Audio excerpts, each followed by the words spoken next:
పచ్చడి ఫస్ట్ గోంగూర ఆకుల్ని ఇలా మంచిగా తీసేసుకొని వాటిని డ్రై చేసుకున్న తర్వాత ఫస్ట్ ఎండుమిర్చి, అందులో కొంచెం శనగపప్పు, నెక్స్ట్ ఏమో ధనియాలు వేసుకొని మంచిగా ద్వారగా వేపుకోవాలి. వేపుకున్న తర్వాత అవి ఇలా సైడ్ని పెట్టేయాలి చల్లారే వరకు.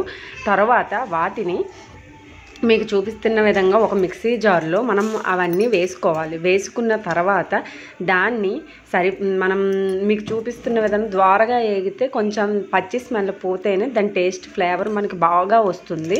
నేను ఆ విధంగానే వాటిని మంచిగా ద్వారగా వేపుకున్నాను. ఆల్రెడీ నేను వేపుకుని సైడ్ ఉంచాను పల్లీలు.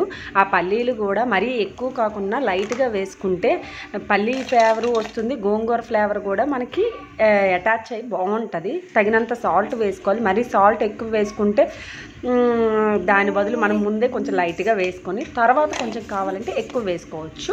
సరిపోయినంత విధంగా వాటిని అన్నిటినీ మీకు చూపిస్తున్న విధంగా జార్లో తీసుకున్నాను. ఇప్పుడు మిక్సీ కొట్టి మీకు చూపిస్తున్నగా పౌడర్ లాగా రావాలి. మరీ పలుకుల్లా కాకుండా స్మూత్గా కొట్టుకుంటే దానికి పౌడర్ చాలా బాగుంటుంది. ఇప్పుడు గోంగూరని నేను చింతపండు కొంచెం లైట్గా తీసుకున్నాను. గోంగూర కొంచెం పులుపు ఉంటుంది కాబట్టి గోంగూరని మంచిగా మగ్గించి వాటర్ కంటెంట్ లేకుండా మనం చేసుకోవాలి. చేసుకున్న తర్వాత ఆ రెండింటిని కలిపి మనం మిక్సీ కొట్టుకుంటే ఆల్రెడీ పౌడర్ చేసిన దాంట్లో గోంగూర వేసి మనం ఇలా ముద్దలా చేసుకొని ఇప్పుడు అది టేస్ట్ చూసాను, చాలా టేస్టీగా వచ్చింది.